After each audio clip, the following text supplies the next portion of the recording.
3, 2, 1, go. Hello, hello. This is Ignacy from Portal Games. And this is the Podfather of Gaming, Stephen Bonacore. You are listening to Board Games Insider, episode 254, and we're recording it on November 2nd, 2022.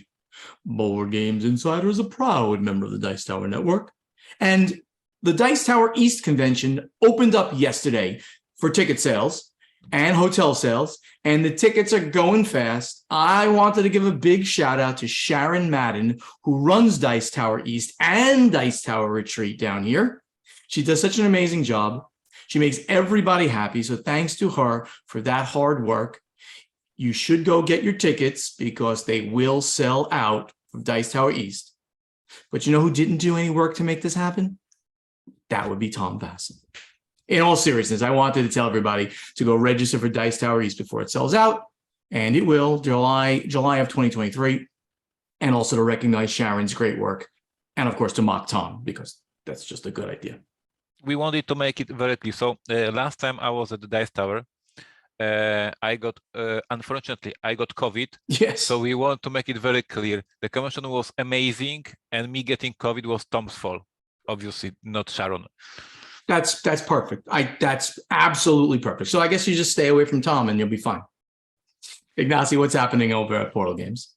We have ongoing story about the street dates, and now everything is in motion and hopefully gonna work this time. So for all of you, once again, all our new releases for this quarter 3, quarter 4 are ready to be shipped or already on the way to be shipped to retailers.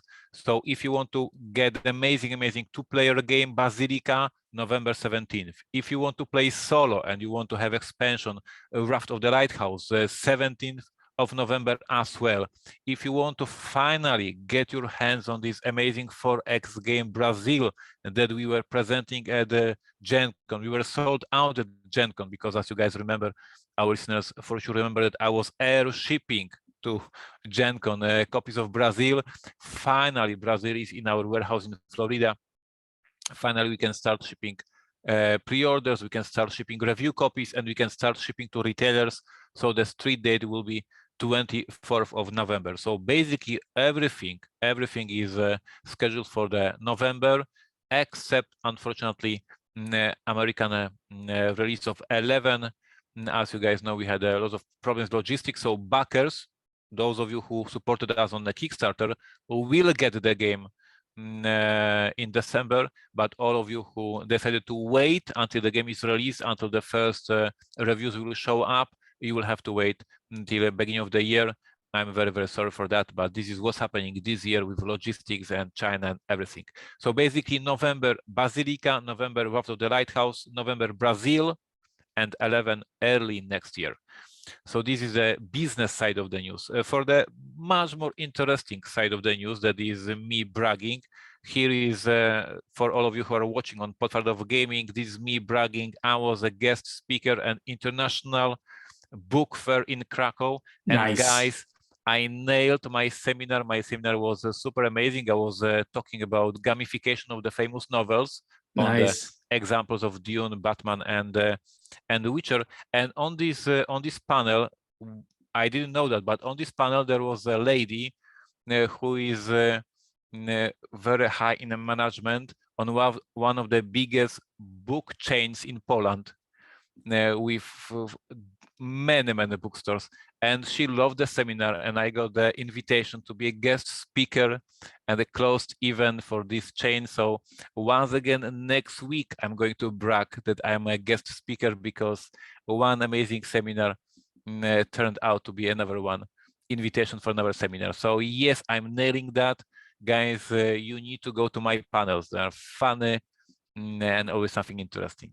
For rumors and what's happening at the HQ, on a business level, some behind the scenes changes in the company.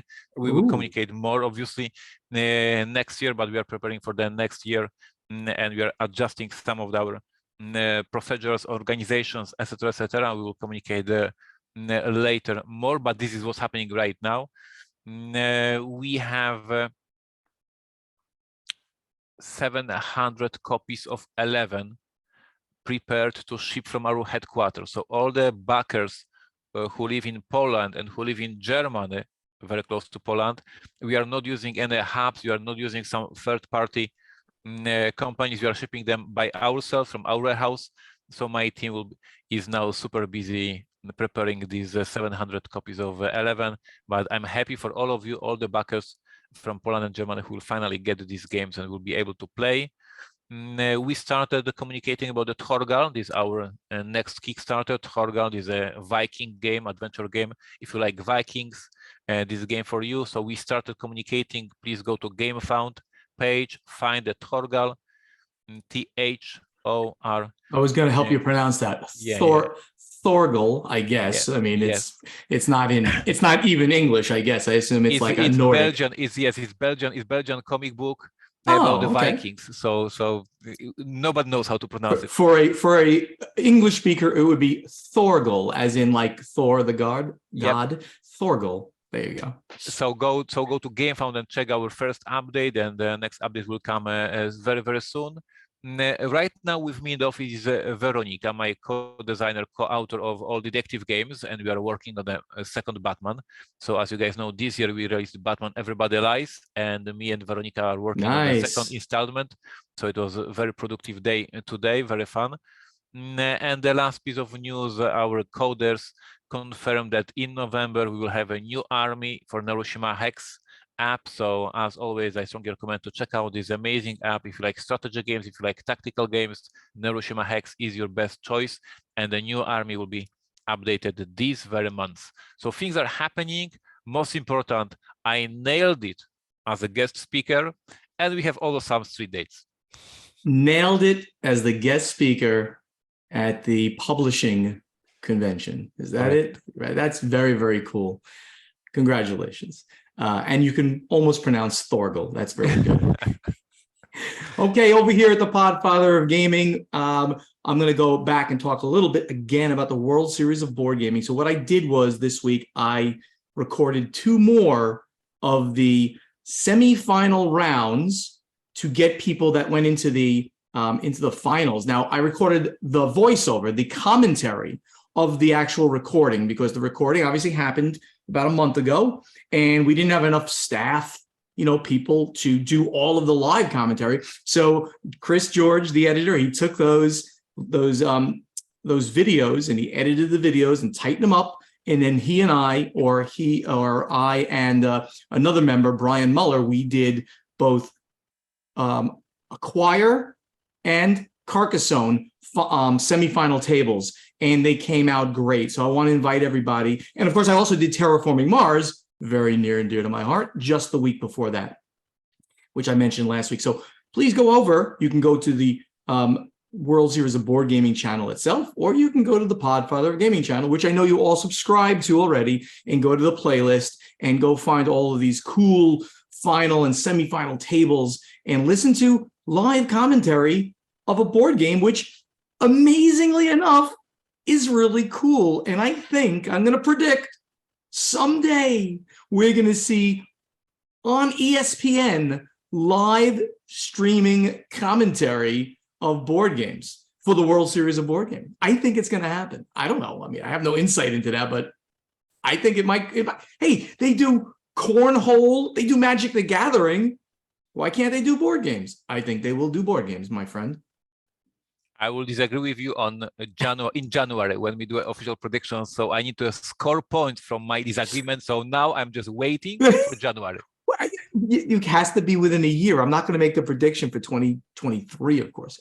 Anyway, my travelings have gone down a bit since Essen. That was great. Got a little time to relax, catch up some projects here. So nothing really to report other than next week is BGG-Con. So the next time we record, Ignacy, we have to figure something out there, because I'll be at BGG-Con. And I'm really asking everybody who's a listener to just see me, wave to me, say hello to the Podfather. Let's try to get a game in, a meal, or of course a drink. You normally find me over at the hotel bar all evening. So stop in and let's hang out, or just let's get a game together. That'd be great. After that, I'm going to be in New Jersey for Thanksgiving, and I go right into PAX Unplugged for that. So then I get to see my Northeast, New Jersey, Pennsylvania, etc. friends there. Shout out again to Russ Wakeland of the D6 Generation. They relaunched, I mentioned it last week, on Kickstarter, a game called Grim Dark Dungeon Master Catacombs of the Necromancer. And now he went down to Florida. I got to see him this week. It was wonderful. He went down to Florida and he live streamed with Tom and Z and Mike a playthrough. So now you can watch the whole game and how it unfolds. And Tom got to play the Grim Dark Dungeon Master, and the whole system really works very well and seamlessly, and it looks beautiful. So go check that out on the Dice Tower channel, Dice Tower YouTube channel, Grim Dark Dungeon Master, Catacombs of the Necromancer, and you can back it right now on Kickstarter. In the meantime, the event deck. So Ignacy, funny thing is, right before this show, we had no news. No new news. It's a low news time of the year because everything's locked and loaded for the end of the year. Street dates are out there. Everyone's getting ready to sell the big sales that are selling times that are now and the next 3 months. Of course, they start in September and October, November, when the distributors buy, and then it goes through the chain to you, the consumer out there. So we had no actual news to report, but all of a sudden, we both said, oh, wait a minute, we have got some news we got to report. The first thing, maybe the most important thing we have to ask of everybody is that, are you an audio editor? Do you want to edit our show? Because guess what? Our lovely, wonderful friend, Matthew Jude, he can't do the podcast anymore due to his travels and personal things he's got going on in his life. He's just a busy guy. And he's got, of course, his own podcast, This Game is Broken podcast with Paula Deming and all of those people. They're awesome. The brothers Murph, they're also amazing. So he can't do it. So if you are an audio editor or you know an audio editor and you want to edit our podcast, reach out to one of us and we can hook you up. And there is some amount of money involved. You can get paid for doing it a little bit. Don't get rich on it, but you get paid for it. So I'll mention this every episode until we find that we need to find somebody by the end of the year. So I hope somebody out there would like to help us out. I also got these really cool new headphones, Ignacy, as you can see. They got these blue stripes here. That's news. And they sound great in my head. And they're 7.1 surround sound, whatever that means with headsets. I don't understand that part. But I am writing for my Polish magazine. I'm writing a piece about the most important news of 2022 in the industry. And I just have a new item, I think. My new headset, which matches my cool blue Podfather of Gaming shirt. I did that on purpose, by the way. This will be like Asmodee being bought, there will be like Dark Horse being bought, and headphones being bought, like three most important news of the industry. Absolutely. But now you do have some serious news now. You wrote something here about Poland doing something super awesome. Now, what did they do?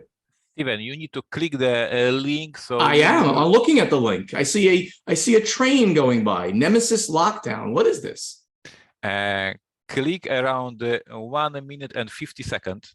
So move it a little bit further. Oh, it's like something. The big run up here. Okay, yes, I see it. I will prepare the beginning. So my friendly competitor, Rebel Games, also known AK Asmodee Poland, my biggest competitor here in the Polish market, did something outstanding along with Awaken Realms. As you guys know, Awaken Realms, my friends here in Poland, owners of the game, found designers of Nemesis and many other great games, super successful company on the Kickstarter, and they together came up with this absolutely mind-blowing idea to promote board game and did something absolutely amazing.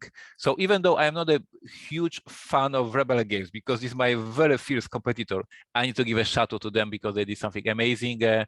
They how you call it in English, because I know the Polish word for this, what they have, but it's like a big painting of the whole skyscraper. I'm actually trying to figure out what it is. It's a painting that they put. Yep. So we would call this essentially a billboard, but they painted the side of the building, right? With spray paint and hand painting. I'm looking at this, and the painting, like 30 No, floors, right? 30 floors it's of the insane. building. Yep, yep. It's huge, and the paint is in a fluorescent type of paint, I think, because at night it looks like it's glowing. Is that right? Yes. Yep. Wow, this does look amazing, and it's a huge billboard on the side of a building, and it's just literally painted on the building. The Nemesis Lockdown, their new game. Wow, now that's marketing. That That's is marketing, right? truly gorgeous, amazing marketing. I'm watching the video. It shows you how they paint, the painting that was going on, and then the final product, of course.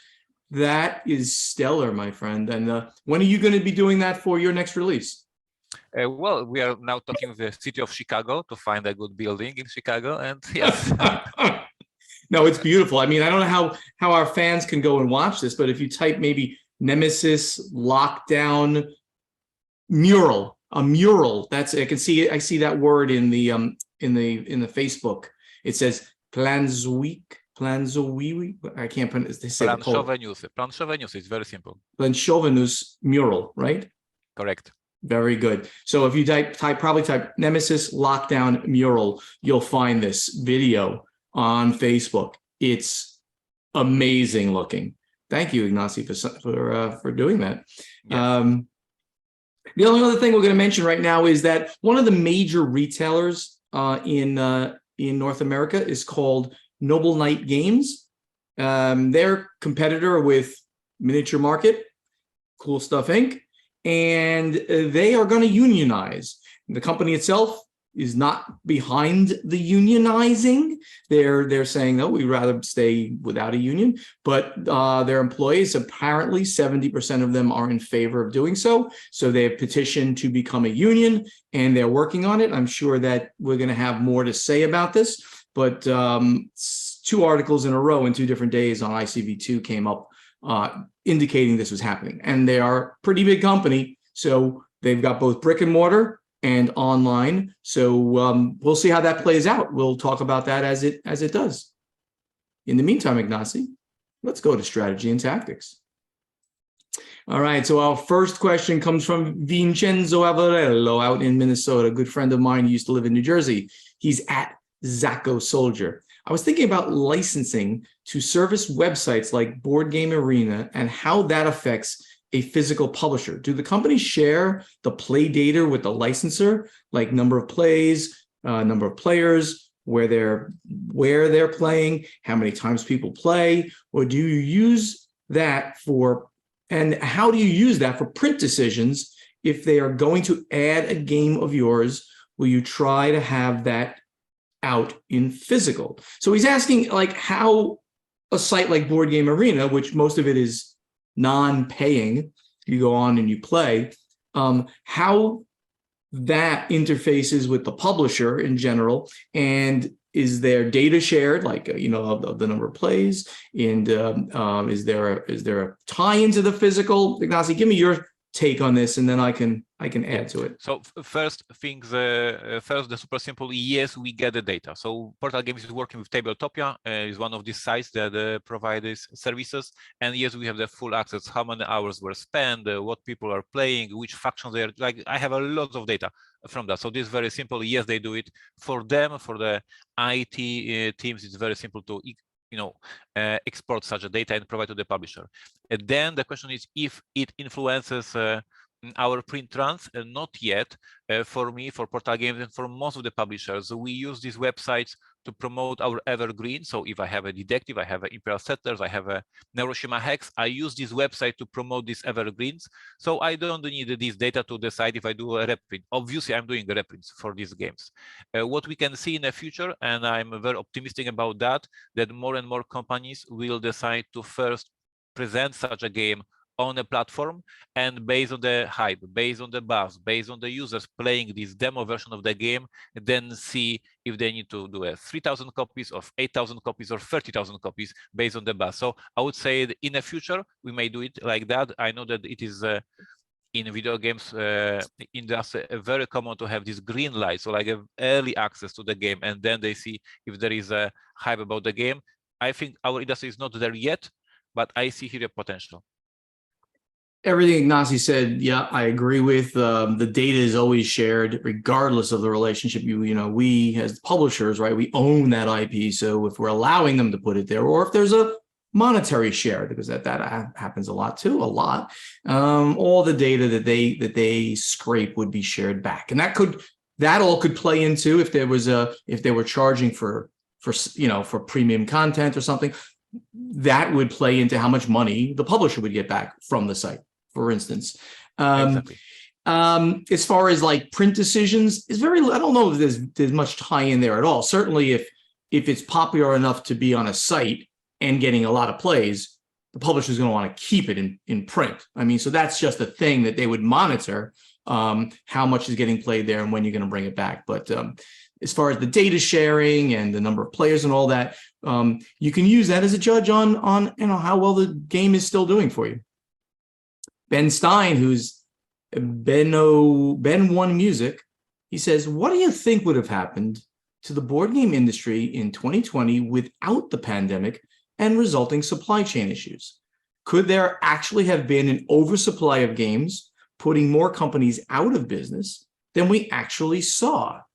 Ooh, so this is a really theoretical question in this case. I'll go first, and I think that because of the pandemic, it actually weirdly, I mean, not initially, but weirdly strengthened the industry, because more and more people were staying home and more people were buying games. There was actually a big uptick in sales after the first initial, like, everybody's in lockdown kind of thing, and nobody can even send the games out from their warehouses or even buy them. They weren't even selling Amazon games for a while, right? It was only crucial supplies.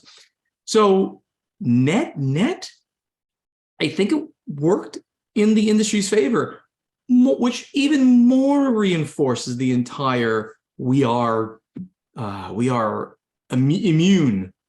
Funny when we say that with a pandemic. We're immune to recessions in many ways. We're immune to a pandemic in many ways. Ignacy, anything you want to add to that? Yeah, there will be different world for sure, because COVID and the pandemic changed the way the companies work. We have so many now people working on a Discord, working on a Zoom. Like we learn how to hire people not exactly in our region.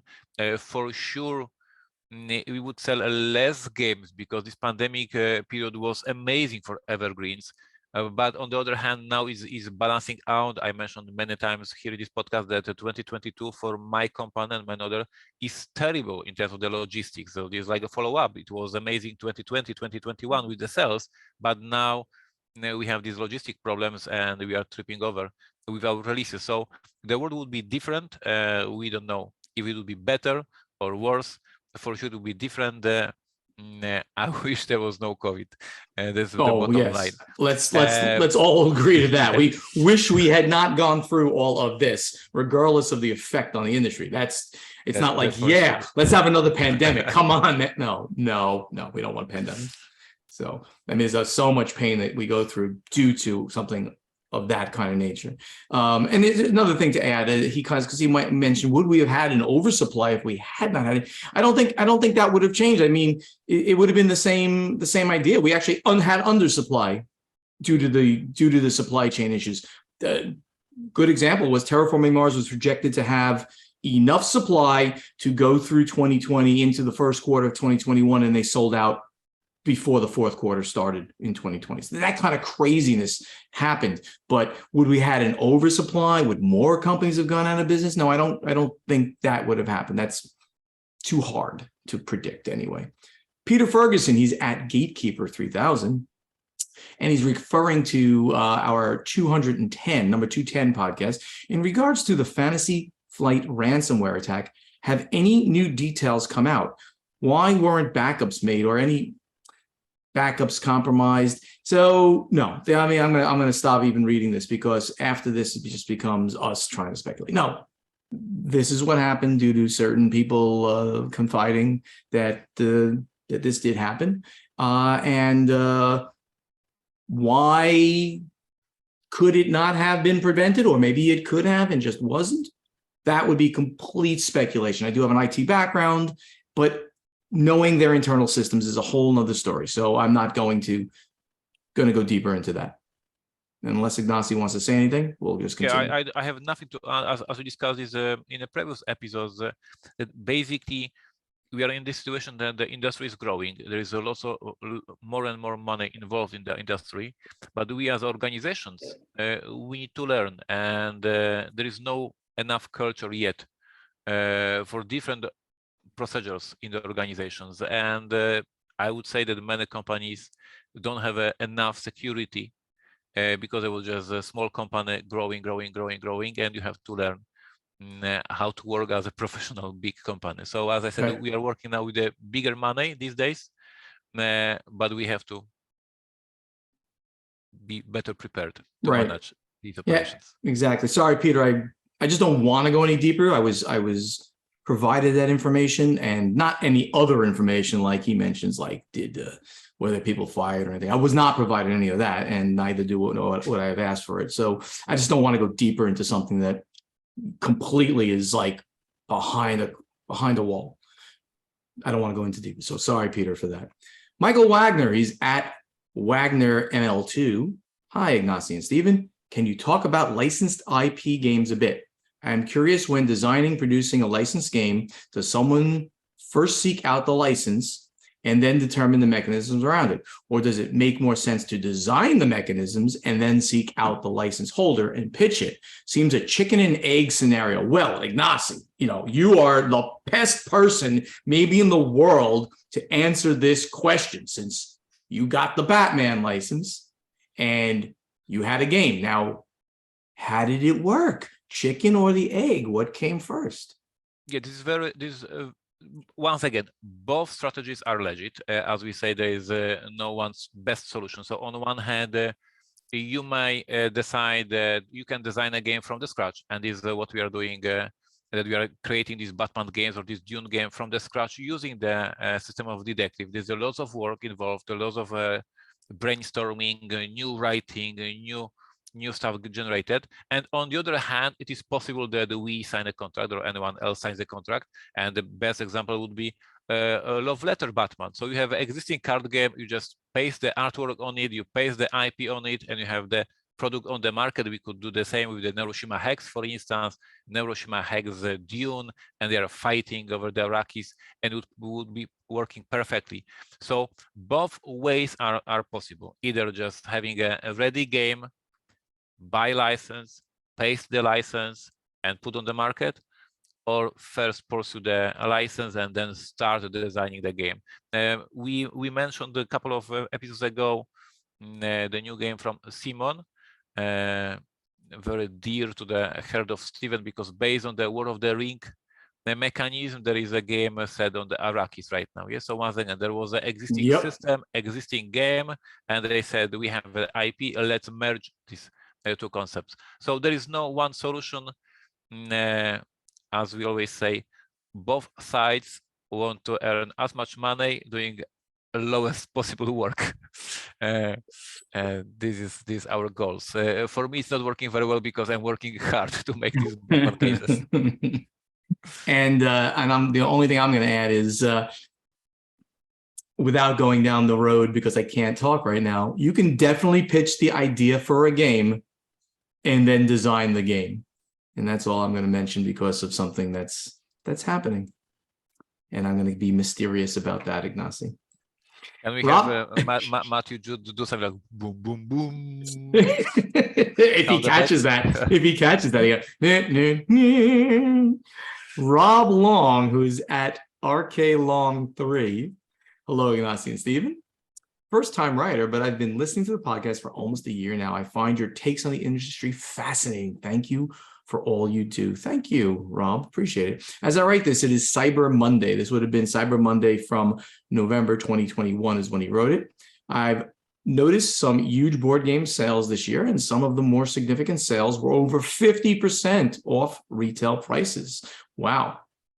And he gives some examples here for those things. These sales weren't just exclusive to Amazon, but also other big box retailers, Target and Walmart, as well as some publishers' websites directly. I know Ignacy touched on a few episodes ago, but seeing such significant discounts on such successful titles, and I'll mention, okay, so he mentions Ticket to Ride Europe, 15th anniversary, The Crew, and Catan. Is this the norm in the industry around the holiday season? And how do sales like this affect publishers? I've often heard the margins on board games are not as large as one thinks. So I'm curious how such a large discount could be profitable.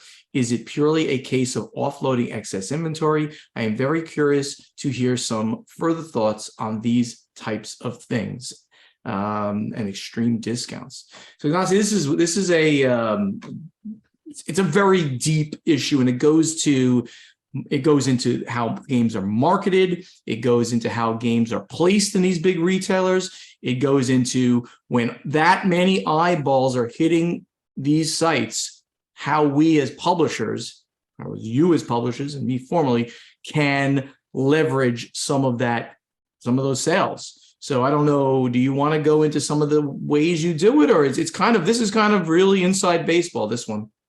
Yeah, the fact is that when we are in this moment of the year, like Black Friday and then all these holiday season and sales and promotions, and we want you, our customers, to buy the game, and we start fighting for the best offers, for the best prices. And obviously we are using, because he mentioned here titles, we are using evergreens. Like, I know that you want to buy for your family and friends the game that you know is amazing. You will not risk something. So he mentions here Ticket to Ride, or he mentions Catan. Yes, these are the games that are sold in really thousands of copies during this 2 weeks window when everybody's buying presents. And obviously then the retailers who are fighting for your attention and fighting for your wallets, they want to have this Ticket to Ride in the best deal, because they want that you buy from them. So then you have this race for the best price, and in the era of internet, these prices can go very, very deep, and you customers are, sorry to say that, super spoiled, and for you 20% off is not a deal, 30% off is not a deal. When we talk 30% off, you start considering, but then when you see a 50% off, you might consider buying the product. So yes, this Cyber Mondays, these Black Fridays is a absolute craziness. For us, of course, we are selling in a very low margin. On the other hand, most likely we are reaching a brand new audience. Like, these games will be not bought by the geek who knew about these games. He's buying it for his friends or family or some random customers. So hopefully these random customers later in the year will buy in the regular price, either expansion to Ticket to Ride or something else. Yeah, that's a great way of thinking about it. The fact that these evergreen titles are the ones that they're talking about here, and they're probably going to the friends and family of the heavy-duty geeks. And also, you'll notice that we're talking about Amazon, Target, Walmart. He picked those companies. So publishers will, on the rare occasions, like for a Cyber Monday, Black Friday, they will make a special deal with those kinds of retailers because of their penetration, because they will just guarantee the purchase of 10,000 units, like in 1 month, right before that, to stock and do this. Things like that will happen. It's a crazy moment in the cycle, in the business cycle. So we have to, as publishers, we have to respond to that as well. And we might have to give them a bigger break for these particular times so that they can react to what's going on. Obviously, it doesn't happen all the time. If you're that price sensitive on every game you buy, then you look for these times a year, which basically is like now, right? It's the Cyber Monday, Black Friday thing. And occasionally Amazon does a crazy thing in July. Like, I don't know what they call it, Prime Day, Christmas in July, whatever they're calling it. Anyway, good question. Interesting question. Christine McCullough, good friend of mine, Woogies. She's at Woogies. Do y'all do postmortems of the gameplays? I try to get a little talk of what we love, enjoy, mistakes, something to do better next time. What do you think of a game, strategies, and things like that? I think it's a great way to reflect on the game. Ignacy, go ahead. Yeah, of course, after each game, we discuss, but I don't want to put myself in a not the best light, but we complain a lot. Like we Of course as a you do. developer team and marketing team, and me as a head of development, we look at the game, what was interesting, what was not interesting, what could be better, blah blah blah blah. So we are terrible. I would never ever put on YouTube my post-mortem discussions about the game because I'm a terrible person. Obviously I'm keeping it only for myself and my friends. So yes, I hope that you guys have much better post-mortem telling you to each other how amazing it was experience and how great this game was. For me, it's always Slavic complaining about how this game could be better. Yeah, I mean, I 100% of the time do from a 30-second to a 10-minute post-mortem on a game. It depends on the epicness, right? Usually it's a direct correspondence to the length of the game, right? Because when the game is long, lots of different things happened in that game. I play a game of War of the Ring. I'm going to talk about that for the rest of the day almost, and I'm going to be talking. I couldn't believe you tried to counterattack in Lorien, and things like that. That's just going to go on for days. It could go on forever. But a light card game, you're like, oh wow, that was great. That was a great play. Wow, that's really cool. Had fun. Quick analysis. And the bigger games, the more experiential games, you talk about longer and longer. 100% right, Christine. I do it all the time. Very cool. Ignacy, let's get over to playtesting. So last week was my question to everybody, and we continued on our Heroscape discussion because the Heroscape was not getting the love on their campaign that they want to get. They want to get 8,000 backers. So we asked everybody, if Heroscape does not fund, meaning get 8,000 backers, that's their goal, what will Hasbro do? And here are the possible answers that we gave people, but they could, of course, use their own. A, Heroscape will not be made at all. B, Heroscape campaign will be relaunched with many changes. C, Heroscape packaging will be changed and put into multiple parts, like factions are separate and terrain is separate, or Heroscape will go only to retail. So Ignacy, I saw a bunch of very interesting things that were mentioned here.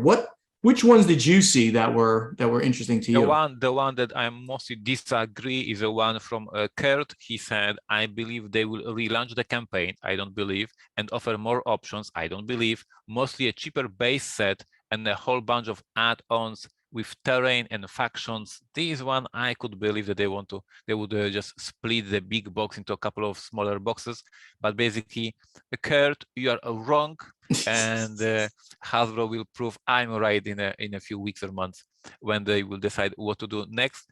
And I also strongly disagree with Sarah Reed. She said if Hasbro relaunches with painted minis, I'm pretty sure they would fund in a heartbeat. I strongly disagree. I don't believe it is a case of not painted miniatures. I think it is a case of too pricey product without proper marketing.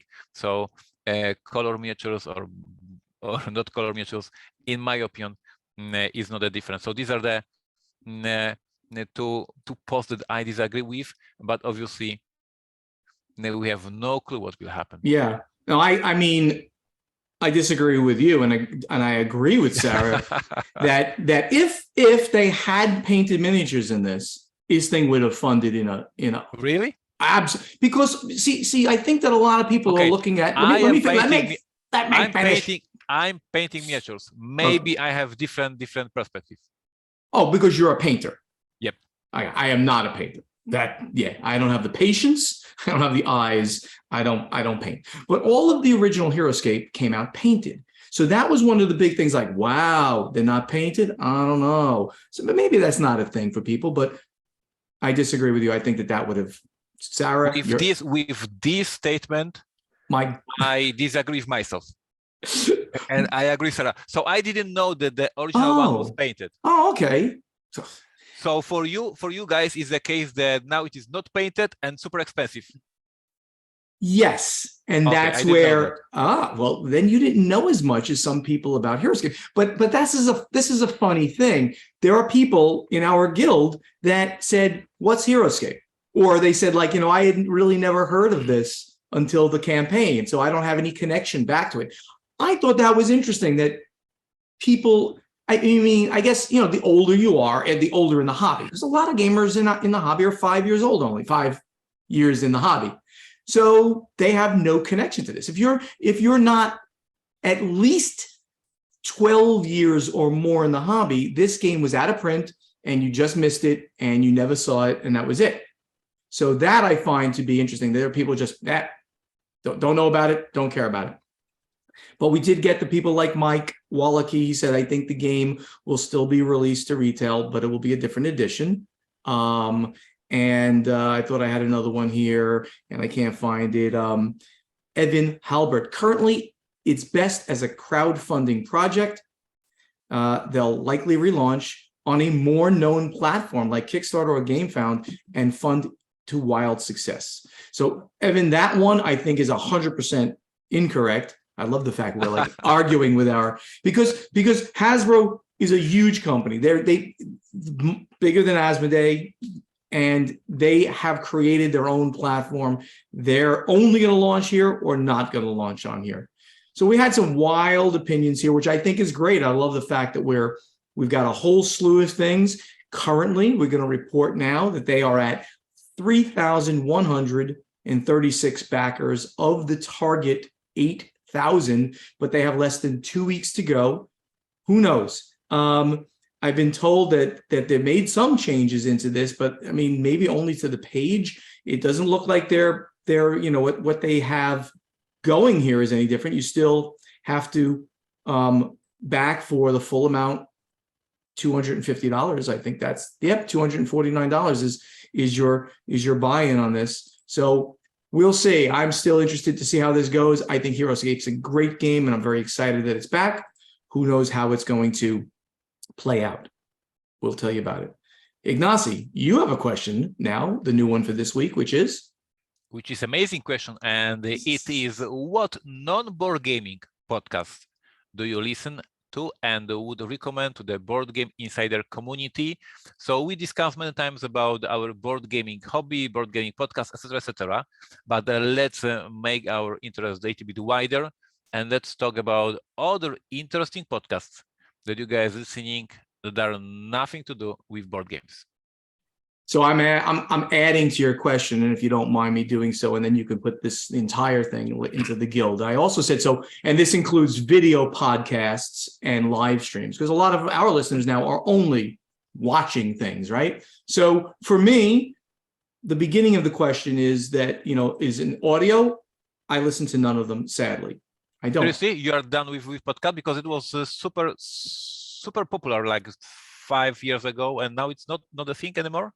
Well, no. There are certainly lots of people who still listen to it because there are people who still commute in their cars and things. But I don't listen to the audio podcasts anymore because, specifically, I don't commute.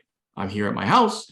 I even was like getting them together and like I'm listening to them, say, in my car occasionally, like I was just driving around to different places in Florida, or listening to them on the planes. But I don't any longer. Sad. But what I do is I watch video podcasts. What do you call them? Live streams? Not even. I use YouTube a lot to listen to various things. And the things that I listen to that are non-board gaming related are the stuff from the various space video streams. So there's this one group called NASAspaceflight.com, and that's their website / it's also their YouTube channel. They're amazing, and they do live streams and recorded videos of all the various rocket launches and information about rockets and space program. Highly recommend those guys. And there's a whole bunch of other ones as well. I also been watching, and I go down rabbit holes with these guys. It's a group called the Grim Reapers, and they fly in digital combat simulators. So they fly like F-16s and Russian Su-57s, and they fly in these planes, and they either do combat against themselves, or there's an entire AI that will run one side, and they try to infiltrate the enemies on the AI side. So I they do scenarios like, how will a U.S. carrier strike group do against the Chinese modern carrier strike group and things like that? And could, what would happen if China invaded Taiwan, and could the U.S. defend against it and things like that? And they'll have both AIs on both sides and humans on both sides trying to do it all. Love that. Give them a shout out, called Grim Reapers on YouTube. Ignacy, what podcasts or video things are you watching lately? First, I want to say it was super interesting what you just said. So congrats, very interesting stuff. For me, I'm still listening to podcasts, but I'm commuting. So probably this is the thing that every day I have to go to work and go back. And this is where when I listen to the podcast, so this is the case. For me, for non-board gaming, but still gaming, I'm listening to Vintage Vintage RPG. This is a podcast about old school role-playing games, and they are reviewing all the modules for Advanced Dungeons and Dragons, for Call of Cthulhu, for all these older role-playing games, and I love it. So if you are into role-playing games, if you want to listen about the history of this hobby, Vintage RPG is an amazing podcast, once a week, half an hour, very cool podcast. And the other one is I discovered recently, this is called Hard Fork, very strange title. I don't know, it is an idiom or something. Hard Fork. Fork, F-O-R-K, Hard Fork? Yeah. Yes. No, I mean, it could mean like, a fork in the road kind of thing. Maybe is there... What's it about? This is a podcast about run by two journalists that are in the tech industry, and they are discussing all the new software, all the new technologies that is happening right now, and they are giving us like a education, but in a fun way, very interesting. So they talk about AI, they talk about Elon Musk taking Twitter, and they're talking about all the things that are happening in the technology industry, but in a very pop education way. So I understand what they say and I feel educated. So I appreciated this approach. So Hard Fork, for all of you who want to know what's happening in technologies and you want to understand what's happening in technologies. Yeah, no, I like that one a lot too. I mean, I like that concept. I haven't seen them, but that's a cool thing because sure, I mean, technology changes by the day. The day, somebody's coming up with another idea and they're working on it. And keeping up with a podcast like that, you'll keep up with the current set of technology and what might be coming down the road for you as a consumer, or for you in the background that might be driving things that you do in your life, which is amazing. Exactly. Great. So Ignacy right now is creating a thread in our guild on Board Game Geek. So please go to our guild on BGG and find our playtesting thread for this question and post your answer to it. Ignacy, make sure you get the entire thing there with my video stuff as well. And in the meantime, let's go to the final scoring. Thank you all so much for listening. Help us spread the word about this podcast by telling your friends to download Board Games Insider wherever they like to get their podcasts, or watch it on the Podfather of Gaming YouTube channel. To ask us questions for our strategy and tactics segment, and we are running out, you must post them in the correct thread in our guild on Board Game Geek. To answer our question to you from our playtesting segment, also go to our guild on Board Game Geek and look for the thread with this episode's question. Board Games Insider has a Facebook page, so please like us on Facebook. Also Facebook, please like Ignacy's page and Steven's page, /PortalGamesUS and /Podfather Gaming. Our websites, portalgamesus.com and podfathergaming.com. Go there, sign up for the newsletters, and get up-to-the-minute information on what's happening with both of us. On social media, you can speak directly to Ignacy and Steven. On Twitter and Instagram, it's @PortalGamesUS and @PodfatherGaming. On YouTube, the channel names: Portal Games Movies, Portal Games Gameplays, and the Podfather of Gaming. We hope you can see us at an upcoming convention in 2022. I've mentioned, talk to me on BGG and talk to me at PAX. Can't wait to see you guys. Board Games Insider was professionally edited by Matthew Jude from This Game is Broken. He's probably not taking any more podcasts, so I won't even mention that he's going to be editing podcasts for you. Wait. We need to update it. If you want your podcast to be professionally edited by Matthew Jude from This Game is Broken, it's not going to happen. It's not going to happen. But if you want to edit our podcast, please contact us via Twitter, via one of the ways that you can get in touch with us, and let us know if you're an editor and you can do this. We'd love to have you. Also, that great voice you hear doing our intro, outro, and in between segments is still that of Ray Greenlee. He can be contacted to do voiceover work at raygreenleevoiceover.com. So, Ignacy, I see you typing feverishly.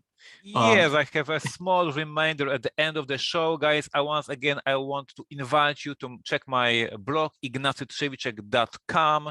I post every Monday, every Wednesday, every Friday. So it's basically for you, morning routine every day, almost every day in the morning. You take your cup of coffee, you go to the internet and check what ignacytrzewicek.com has for you. You know, if I created StephenBonacore.com or something, which by the way is taken, don't go there. It's not me.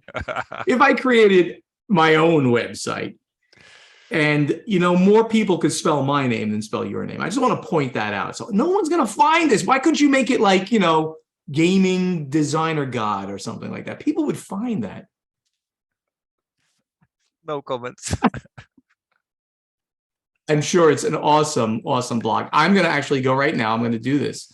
I'm going to go copy this because I can't spell it. ignacytrzewicek.com. I'm putting it in my browser. And after the show, which is about 30 seconds from now, I am going to go read your blog. I appreciate it. Thank you. Everybody, we'll see you next time. Take care. Take care. Bye-bye. Nice cough right there. I got it. And I got to stop this recording.